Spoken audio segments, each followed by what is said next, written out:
Okay बिस्मिल्लाह। तो आज जो हमारा जो नया चैप्टर है that is actually chapter 4। It is tribals, dikus and the vision of A golden age. ये हमारे चैप्टर का नाम है और इस चैप्टर के बारे में हमने काफ़ी बात की इससे पहले और हमने देखा कि इसमें 2-4 क्वेश्चंस का जवाब ढूंढने की कोशिश करेंगे हम। Can you recall them? आपको वो मालूम है, आपको वो याद है कौन से क्वेश्चन? पहला क्वेश्चन क्या था? शाबाश, पहला क्वेश्चन क्या था असमत? हाँ, बिरसा किस लिए निकला? क्या मतलब था उसका कि वो क्यों खड़ा हो गया अंग्रेजों के खिलाफ? या जो दिकूज जिनको वो कहते थे, ये दिकूज कौन थे? तो यानी फॉरेनर्स को दिकू कहते थे, चाहे वो हिंदुस्तान के बाकी इलाकों से आने वाले लोग थे या बाहर से आने वाले अंग्रेज, उनको वो दिकू कहते थे। और उसके बाद दूसरा क्वेश्चन क्या था इसमें? व्हाट वाज द सेकंड जो हमने पढ़ा इसमें? दिकूज कौन लोग थे और उनको दिकूज कौन लोग कहलाते थे? इसका मैंने जवाब छोटा सा हल्का सा बता दिया। दिकूज कौन थे, ये कौन थे और इन्होंने किस तरह से जो and how they enslaved the people of the region, उन्होंने किस तरह से इस इलाके के लोगों को गुलाम बना दिया था। और चौथा क्वेश्चन क्या था? शाबाश, चौथा क्वेश्चन क्या था? What was happening to the tribal people under the British? क्या हो रहा था इनके साथ जो ट्राइबल लोग थे? क्योंकि हमने जो तीसरा जो हमने पार्ट पढ़ा, इसका जो तीसरा जो हमने लेसन किया, उसमें हमने ये देखा, क्लियरली ये देखा कि जो विलेजेस थे, कंट्री साइड जो था, वहां पर तो डायरेक्ट एडमिनिस्ट्रेशन का इफेक्ट आ रहा था, लेकिन जो दूर दराज का, जिसको हम यहां पर उर्फियाम में कंडी इलाका बोलते हैं, ये ट्राइबल्स का इलाका, जो हमारे जो पहाड़ी लोग या जो कबायली लोग होते हैं, कबायली लोग ये पहाड़ों में रहते हैं। कहां रहते हैं? तो पहाड़ी इलाका जो झारखंड का आजकल के झारखंड का एरिया था, ये काफी पहाड़ी इलाका है, बड़ा ही उस जमाने में तो सड़कें बिल्कुल ही नहीं थी, तो काफी हिली टेरेन था, रगड टेरेन था, तो वहां जाना जो था काफी मुश्किल था। इस वजह से हुकूमत जो है संभल के वहां पहुंची और फाइनली जब पहुंची तो वहां के लोग जो रह रहे थे वो अपने आप को असल इनहेबिटेंट्स इस लैंड के मानते हैं, इंडिया के मानते हैं। ये ब्राह्मण नहीं होते हैं जो इंडिया में हम देखते हैं, जो गंगेटिक प्लेन्स में रहने वाले लोग हैं, जो हम आर्यंस हैं, ये हम में से नहीं है, बल्कि ये एबोरिजिनल पुराने द्रविडियन रेस से ताल्लुक रखते हैं। ये मैं आपको एक्स्ट्रा इंफॉर्मेशन इनके बारे में दे रहा हूं। तो वो हमें भी फॉरेनर समझते, समझ रहे हैं? यानी जो इंडिया के लोग मैदानी इलाकों में रहते थे, जो कबायली नहीं थे, वो उनको भी फॉरेनर समझते थे। अब तो अंग्रेजों की तो दूर की बात है। और इनके बारे में मैंने आपको कहा कि उनकी जो फिजिकल जो अपीयरेंस है वो टोटली डिफरेंट है, इंडिया के बहुत सारे लोगों से भी डिफरेंट है, और इसके अलावा अंग्रेजों से तो बिल्कुल ही डिफरेंट है। क्योंकि अंग्रेजों और हमारे अंदर एक मुमासलत है, वी आर बोथ, अगरचे वो जर्मैनिक रेस से हैं और हम जो हैं हम डायरेक्ट आर्यन रेस से हैं, तो लेकिन ये दोनों रेस से एक जगह मिलती है, तो दोनों हम आर्यंस हैं। इस वजह से हमारा फिजिक थोड़ा बहुत उनके साथ मिलता है, लेकिन इनका तो बिल्कुल, ये द्रविडियन रेस है, इनका तो बिल्कुल ही नहीं मिलता है। सो लेट अस सी कि इन इलाकों में जब वो दाखिल हो गए तो वहां क्या क्या हुआ और वहां के लोग जो थे वो इनके बारे में क्या सोचते थे, उन्होंने कैसे देखा कि हमारी हालत किस तरह से बदल गई। सो पहले एक ओवरव्यू देखेंगे हम। The custom and the rituals followed by most tribes were very different from those laid down by the Brahmans. पहली बात आपको ये दिमाग में ये रखनी है कि इंडिया के बाकी इलाके पर भी अंग्रेज काबिज थे, लेकिन वहां पर लोग जो थे वो हिंदू थे, और उनको जिन कवानीन से वो गवर्न होते थे, दे वर लेड डाउन बाय ब्राह्मण्स। कहां से? ये ब्राह्मणों ने उनके जो कायदे कवानीन जो सोसाइटी के चलाने के थे वो उन्होंने डिवाइस किए थे, और अगर वहां मुसलमान रहते थे तो ये मुसलमान मुलाओं ने इनके कवानीन तय किए थे। लेकिन जब हम ट्राइबल्स को देखते हैं, इट वॉज टोटली डिफरेंट। न वहां मुसलमानों का न ब्राह्मणों का असर था, समझ रहे हैं? ये बिल्कुल अलग से अलग किस्म के लोग थे। And these societies were not characterised by division of caste societies, और यहां पर कोई कास्ट डिस्टिंक्शन भी नहीं था। आप जानते हैं कि जब हम देखते हैं कि हिंदू धर्म में हम जानते हैं कि वहां कास्टिज्म, एक प्रॉपर कास्ट के साथ ताल्लुक जो है बहुत ही इंपॉर्टेंट होता है, लेकिन उनके यहां इस तरह की कोई तफरीक नहीं थी। वो बिल्कुल उनका अपना एक सिस्टम था, अपना एक मजहब था, अपनी एक सोच थी, अपने हिसाब से वो काम करते थे। So all those who belong to the same tribe thought of themselves as sharing common ties of kinship. और एक ही जुट के लोग, एक ही फैमिली से ताल्लुक रखने, एक ही क्लान से, एक ही ट्राइब से ताल्लुक रखने वाले लोग जो है वो अपने आप को बाई बाई समझते थे। उनमें काफी ज्यादा, जिसको हम कहते हैं कि किनशिप के टाइज बहुत स्ट्रांग थे, रिश्तेदारी का अंसुर इनमें कूट कूट के भरा हुआ था। But they did have social and economic differences with tribes. लेकिन विद इन ट्राइब्स, ट्राइब के अंदर भी कुछ लोग अमीर थे, कुछ गरीब थे, ये फर्क उनमें थी। कुछ लोग ट्राइब के अंदर, कुछ लोग गरीब थे, कुछ लोग अमीर थे, लेकिन अपने आप को वो बाई बाई समझते थे। इस बारे में वो तफरीक नहीं करते थे, हर एक को अपने ही लोग तस्वुर करते थे। अच्छा, उनकी जिंदगी किस तरह से, चूंकि अब अगर आप देखेंगे आपकी जो इसमें जब हम देख रहे हैं कि बुक को, तो how did the tribal groups live. अब मुख्तलिफ ग्रुप्स थे, इसमें गोंड्स थे, इसमें खोंड्स थे, इसमें संथाल्स थे, इसमें मुंडाज थे, बहुत सारे ये लोग वहां पर रहते, संथाल्स थे। तो ये लोग कैसे रह रहे थे, अपने अपने इलाके में कैसे रह रहे थे। So this is a big question कि उनकी जिंदगी जो थी वो किस पर जो है निर्भर करती थी। They were involved in variety of activities. अब जब जंगल में रहने वाले लोग एक तरह के काम नहीं करते थे, हर तबका जो उनका था, हर तरह के जो वहां पर ट्राइबल ग्रुप्स जो रह रहे थे, अलग अलग ग्रुप अलग अलग काम करते थे। एक तरह की वहां तर्ज जिंदगी उनकी नहीं थी, बल्कि वो अलग अलग तरह की जिंदगी गुजारते थे। समवेयर जुम कल्टिवेटर्स, एक ग्रुप उनका यह था जो हमने ज्योग्राफी में पढ़ा, जुम कल्टिवेशन। इट इज एक्चुअली जो फॉलो लैंड का कॉन्सेप्ट है, ज्योग्राफी में हमने बिल्कुल क्लियरली पढ़ा है कि एग्रीकल्चर में हमने अच्छी तरह से इसको पढ़ा है कि जुम कल्टीवेशन होती है। और इसकी जुम कल्टीवेशन की मिसालें तो बाहर की दुनिया में, और उसमें हमने वो नाम लिखे हैं कि किस कंट्री में जुम कल्टीवेशन का क्या नाम है, उसमें एक क्वेश्चन भी आता है वो। तो शायद आप मुझे ऐसे घूर रहे हैं कि जैसे हमने ये पढ़ा ही नहीं है, लेकिन मुझे पता है मैंने पढ़ा है क्या है। तो इसमें रिवाइज ही कर समझ में को सुर। तो अगर आपने रिवाइज किया होता तो इस वक्त आप ऐसे नहीं घूरते मुझे।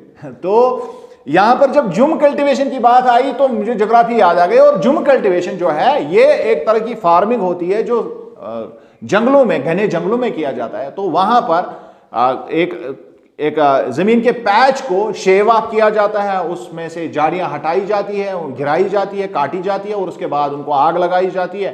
फिर एक जमीन का पैच तैयार किया जाता है और चंद साल के लिए उसको उस पर काश्त की जाती है। और उसके बाद जब वो इनफर्टाइल हो जाती है वो लैंड, तो उसको छोड़ के वो दूसरी जगह चले जाते हैं। और फिर लेटर ऑन उस फॉलो लैंड को फिर से कल्टीवेट करने के लिए लेटर ऑन फिर आ जाते हैं। This is called zoom cultivation. क्या कहते हैं इसको? तो कुछ एक लोग इस फॉरेस्ट के अंदर यही करते थे, कुछ ट्राइब्स यही काम करते हैं, वो jhum cultivator. So some tribal people practice jhum cultivation. This is the shifting cultivation. जैसा मैंने कहा कि शिफ्ट होना, एक जगह पहले करना और उसके बाद 2-3 साल वहां रखे फिर दूसरी जगह चले गए। This cultivation is done on small patches of land and planters cut down the tree tops to allow sunlight to reach the ground. जैसा मैंने कहा, ये ऊपर वाला हिस्सा इसको काट देते थे और उसके बाद जलाते थे। And burn the vegetation to clear it for cultivation. पूरा मैंने वाजे कर दिया। So after the crop was ready and harvested they were shifted to another field.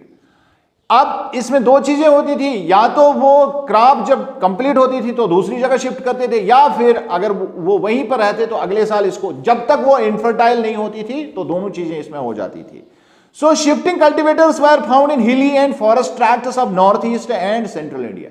ये नॉर्थ ईस्ट वही इलाका है, यानी जो शुमाल मशरकी इलाका हिंदुस्तान का है, ये आज भी वहाँ ट्राइबल ही लोग रहते हैं और वो आज भी ट्राइबल लाइफ ही पर। हालांकि अब तो बहुत सारे तब्दीलियां हो गई, लेकिन स्टिल वो ट्राइबल कल्चर अभी भी वहाँ पाया जाता है। और ये जो नॉर्थ ईस्टर्न एरिया में ये अभी भी मौजूद है। और इसके अलावा सेंट्रल इंडिया के जो छोटा नागपुर का इलाका है वहाँ पर भी ये पाया जाता है।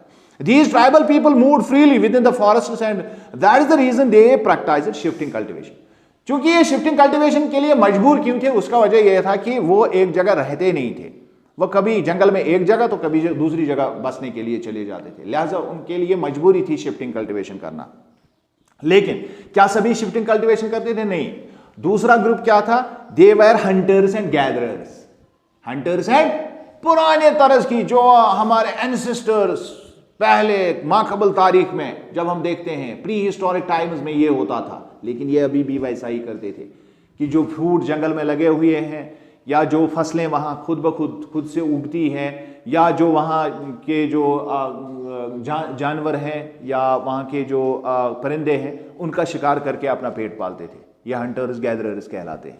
सो tribal group in many region survived on hunting and gathering forest produce. जो भी जंगल से उनको मिलता था खाने की चीज, इसको वो जमा करते थे, इसके लिए वो शिकार करते थे और इसी पर अपना गुजर बसर करते थे। The Khonds were a community who survived on collective hunts and divide the meal amongst themselves. इनमें सबसे अहम जो ट्राइब था उनको खोंड्स कहते थे। क्या कहते थे उनको?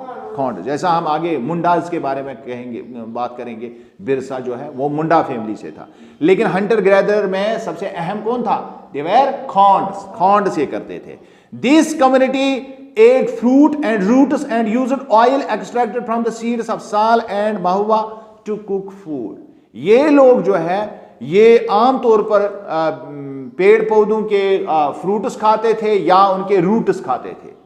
जैसे हम भी रूट खाते हैं, मूली खाते हैं, रूट होता है, एक्चुअली गाजर खाते हैं, रूट होता है, तो इस तरह से वो रूट जमा करके उनको खाते थे। तो इसके अलावा वो फ्रूट्स भी खाते थे। और साल और महुआ एक तरह का जंगली दरख्त, इनको इनके जो वो होते हैं, इनको कोन लगे हुए होते हैं ऊपर, तो उन कोनों में से दाने निकलते हैं, उनका वो तेल निकालते थे और ये अपने खाने पकाने के लिए वो तेल इस्तेमाल करते थे। बात समझ रहे हैं? यानी बिल्कुल they were totally dependent on forest products. कोई और तस्वुर इनका नहीं था कि जमीन कमाएंगे, वो करेंगे, ये करेंगे। जो खुद से उगता था उसी पर अपना चलाते थे। So shrubs and herbs were used from forests for medicinal purpose. इसके अलावा जो जड़ी बूटियां वहां निकलती थी तो उनसे अपना इलाज वगैरह करते थे। यानी सारा हर चीज, खाने पीने से लेके इलाज मुआवजे तक हर चीज प्रोडक्ट कहां से इस्तेमाल होता है? फॉरेस्ट से, जंगल से। और these forest people exchanged goods with the things they needed in return for their valuable forest produce. अब एक और मसला है, बहुत सारी चीजें उनको और चाहिए थी, कपड़ा चाहिए था या इस तरह के और भी बहुत सारी चीजें होती है, हथियार चाहिए या औजार चाहिए। ये वो किस तरह से इसको कैसे करते थे? जो आसपास के गांव के इलाके होते थे जंगल से बाहर, तो वहां से वो अपने फॉरेस्ट प्रोड्यूस को बॉर्डर सिस्टम के तहत अपना फॉरेस्ट प्रोड्यूस वहां ले जाते थे और वो लोगों को देते थे और वहां से अपने मसरफ की जो चीज उनको जंगल में नहीं मिलती थी उसको हासिल करते थे। इस तरह से अपना सिस्टम सारा चलाते थे। When the forest produce shrank, tribal people had to wander out in search of work as laborers. लेकिन जब अंग्रेज आए, इन्होंने इनकी हदबदियां कर दी, बहुत सारे इलाकों पर जो है अंग्रेजों ने कब्जा कर दिया, तो इनके लिए जो है फॉरेस्ट में अब जगह नहीं बची कि वो अपना पेट पालें। लिहाजा बहुत सारे लोग इसमें से बाहर आ गए और उन्होंने क्या करना शुरू कर दिया? अब उन्होंने लेबर वर्क करना शुरू किया। अब वो मजबूर हो गए मजदूरी करने के लिए। Tribal groups were dependent on traders and money lenders because they often needed money to buy and sell in order to be able to get the goods that were not produced within the locality. और जो locality में उनको चीजें नहीं होती थी उसके लिए वो अक्सर बेशतर मजबूर हो जाते थे, ट्रेडर्स और मनी लेंडर्स के पास जाते थे। लिहाजा वहां पर वो कर्जा अपने लिए लाते थे या ताजरों के साथ उनका जो है खरीद फरोख्त भी हुआ करता था, तो इसके लिए भी वो मजबूर थे ये करने के लिए भी। But the interest charged on the loans was very high. और लेकिन जब वो मनी लेंडर से पैसा लाते थे, हर एक के साथ पुराने जमाने में यही होता था, मनी लेंडर्स खून चूसते थे इन लोगों से। जो भी लोन लेता था फिर उसका लोन उतरता नहीं था। तो क्या अब इतने ही थे? दो ग्रुप्स का हमने पढ़ा, एक वो ग्रुप जो झुम कल्टीवेशन करता था और दूसरा ग्रुप जो हंटर गैदरर था। तीसरा ग्रुप दे वर हर्डर्स, दे हर्डेड एनिमल्स, पैस्टोरलिस्ट्स इनको कहा जाता है, जो थोड़ा बहुत जो है प्रोड्यूस जो है निकालते हैं जमीन से भी, लेकिन उसके साथ साथ जानवरों को भी पालते हैं। So herding and rearing was also an occupation for many tribal groups. लिहाजा ये भी उनके लिए, यानी जानवरों को पालना, माल मवेशी पालना, एक ग्रुप का काम ये भी था। They were pastoralists who moved with their herds of cattle or sheep according to the season। ये वो खाना बदोश लोग थे जो अपने हर्ड्स के साथ मूव करते थे। जब कोई सीजन जो है, किसी सीजन में एक जगह पर घास होती है तो किसी सीजन में दूसरी जगह पर होती है, तो इनको अपने ग्रास लैंड्स के लिए वो जाना पड़ता था एक जगह से दूसरी जगह। और अब कुछ और ऐसे थे जो डायरेक्ट कल्टीवेशन करते थे, यानी वो एक जगह पर सेटल हो गए थे। ये भी थे पहाड़ी लोग, ये भी थे ट्राइबल्स, ये भी थे बदवी लोग, लेकिन ये सेटल हो गए थे। ये चौथी किस्म है। 3 किस्में अभी तक पड़ी। पहला कौन सा पड़ा? जुम कल्टीवेशन करने वाले, यानी शिफ्टिंग कल्टीवेशन करते। दूसरा हंटर्स गैदरर्स। तीसरा जो लोग पैस्टरलिस्ट्स थे, हर्ड्समैन, यानी अपना रेवड़ लेके एक जगह से दूसरी जगह चले जाते थे, खाना बदोश लोग। और तीसरे थे सेटल्ड कल्टीवेटर्स। ये वो लोग थे जिन्होंने अपनी जमीनें ली थी जंगलों से और इनको क्लियर करके वहां पर वो सेटल हो गए थे और आप जमींदारी कर रहे थे।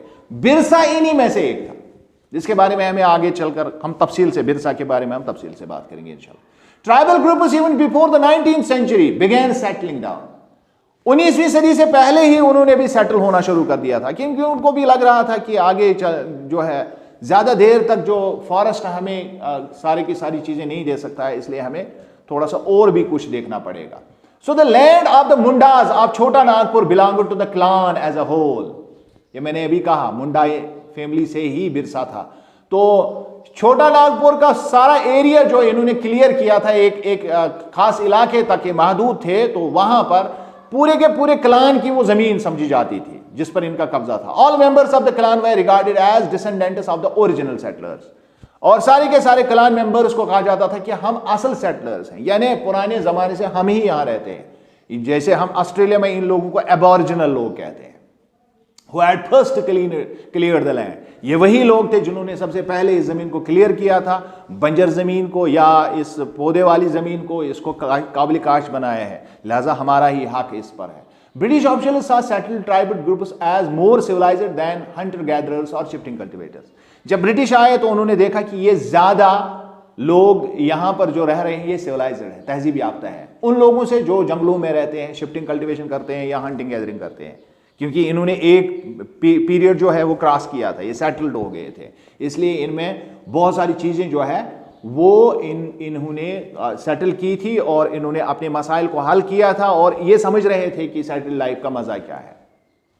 अब मसला ये है कि ये सारे के सारे 4 तबके हमने पढ़े, इनके ऊपर जब ब्रिटिश हुकूमत दाखिल हो गई तो जबरदस्ती की इस हुकूमत की वजह से इन पर क्या असरात आए, कौन कौन से मसाइल थे जो इन्होंने देखे कि हमारे साथ क्या हो रहा है। सो लेट अस सी, जो हमने वो सवालात उठाए थे जब हमने टॉपिक को उस तरह से लेक्चर में पढ़ा था, उसमें जो सवाल जो मैंने अभी इंट्रोडक्शन में आपसे पूछे, अब उस दूसरे सवाल का जवाब हमें मिलने जा रहा है कि how did colonial rule affect the tribal people.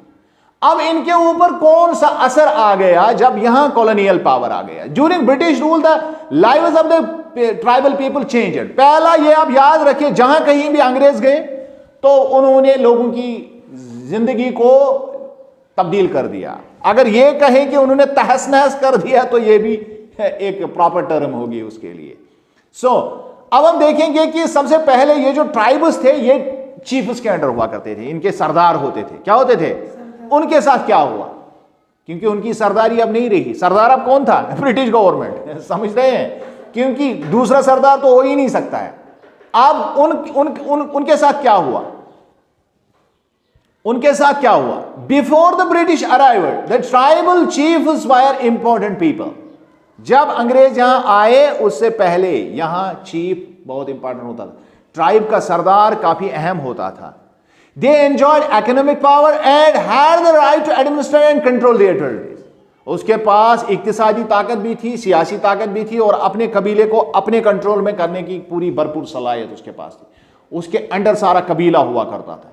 But their functions and powers changed under the British rule. लेकिन जो ही अंग्रेज यहां आए उनके ये ताकत बहाल नहीं रही, ये खत्म हो गया ये सारी चीज।